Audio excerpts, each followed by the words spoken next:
federal government shuts down. You see it right there, about 4.5 hours, unless a budget deal is reached tonight.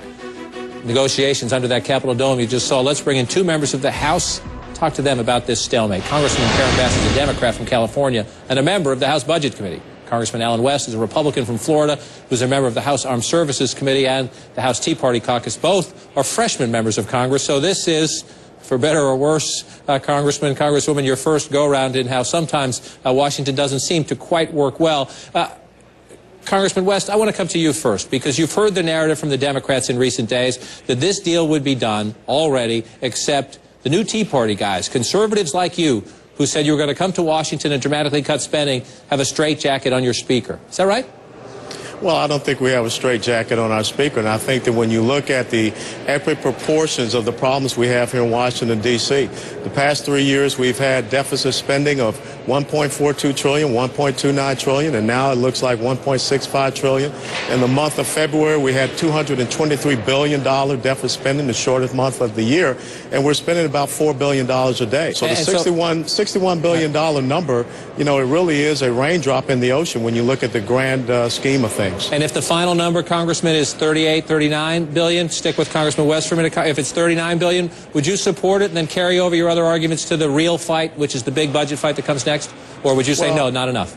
Well, this is what I'm going to tell you, John. My 22 years in the military, one of my commanding officers taught me a very important lesson. If you can't do some of the small things very well, it's going to be hard to do the bigger things. And if we continue to set the bar low, we're going to continue to jump low. And I think that the American people are expecting a few greater exertions from us up here in Washington, D.C. to protect the future of our fiscal ship. Congresswoman Bass, as a new Democrat and a new member of the Budget Committee, I want to start here. Are you embarrassed a little bit that your party didn't do its job last year? Your party controlled the House and the Senate and had a Democratic president. The reason we're having this conversation tonight, and I know the Democrats are mad at the Republicans and the Republicans are mad at the Democrats, but we would not be having this conversation. We would be debating much bigger issues, much bigger spending issues, if the Democrats had simply done what the Constitution asked them to do and pass a budget. Well, let me just tell you, I'm certainly not embarrassed by what was accomplished in the 111th Congress. I think many historic things were. And my understanding, although you know neither Mr. West nor myself were here, was that budgets were passed out of the House, but they got stuck in the Senate. But I just have to tell you, though, I might be a new member of Congress, but this feels like Groundhog Day to me, because in California every year we have budget impasses like this because, unfortunately, my colleagues on the other side of the aisle, in addition to arguing over the dollar amount that we should cut, add in policy riders like whether or not we should pass the federal budget, whether we should hold it up based on providing health care to women.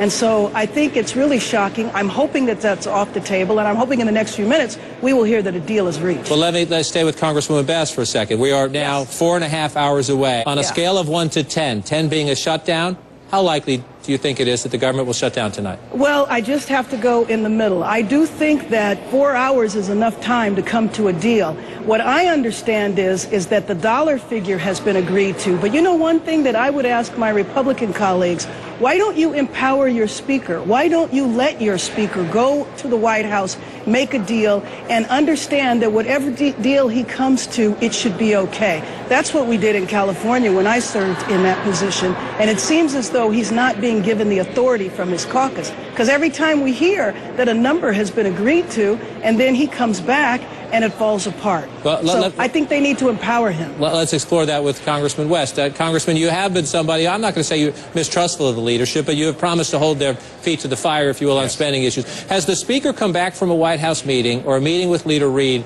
and come in and said, I think I got a pretty good deal here, and then left that room saying, I guess not, it's not good enough? Well, I think what the Speaker has come back to say to our House conference is that he's shooting for the best possible cuts that he can have as we go into trying to complete the FY 2011. Has he tried to sell you anything in the last 48 hours? Has he tried to say, I think this is a pretty good deal, we should take it, and found out in the room in private that he can't sell it?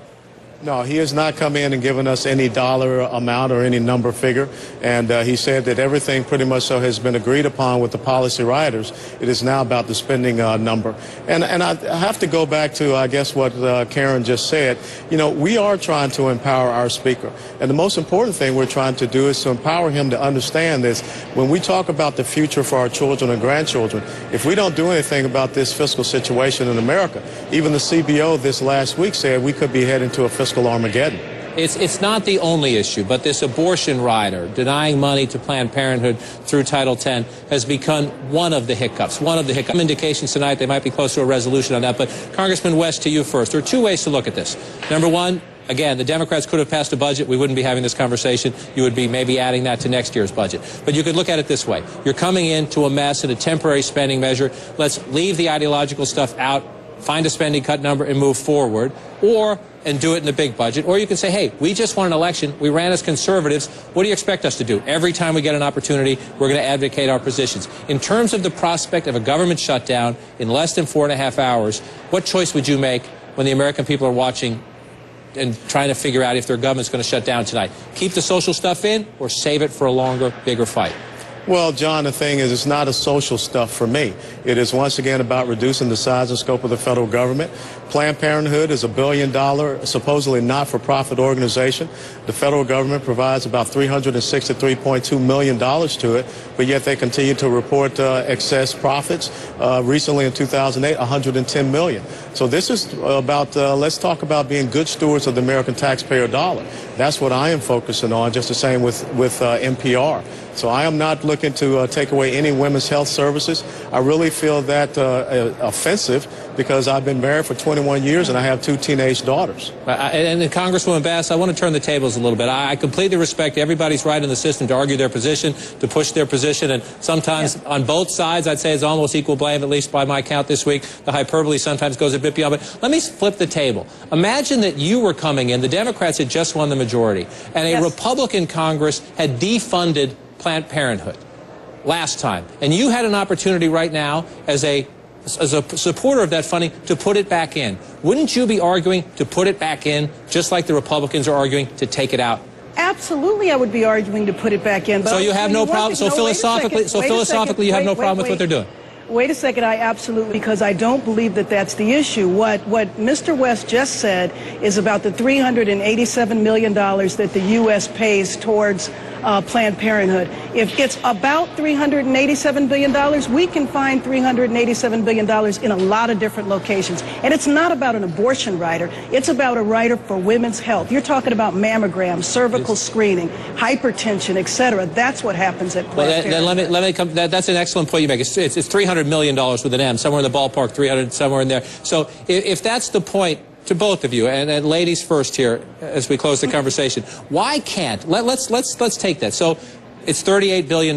We finally, first you negotiate a number, then really comes the hard part. What? Because a number means a program. It means somebody's Pell Grant. It means maybe a clinic in somebody's neighborhood on the Planned Parenthood issue. Is there enough, or is this the problem, trust in the system for these people to go off in a room, make the decisions, and then come forward and sell a plan to the American people in a bipartisan way, at least for now, and then move on to the big fight?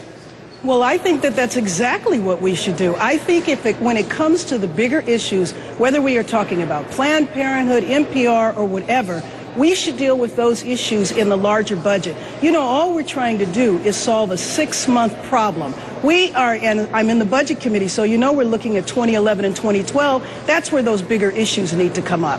The main issue that we need to be concerned about right now is getting Americans back to work. That should be our main issue. Congressman, you get the last word. Well, I will tell you that this past week I found a wasteful defense program, and we cut the printing and production by 10%. That's right.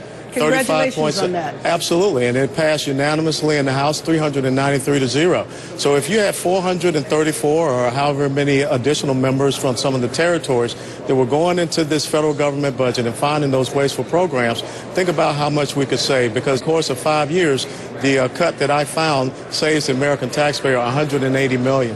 So this is my focus. This is what I seek to do up here. And the best way that we're going to be able to set the conditions for long-term sustainable economic growth and job growth is to reduce the size and the impact of this federal government. Well, I hope there's more civil conversation and more trust and more mutual exchange of ideas.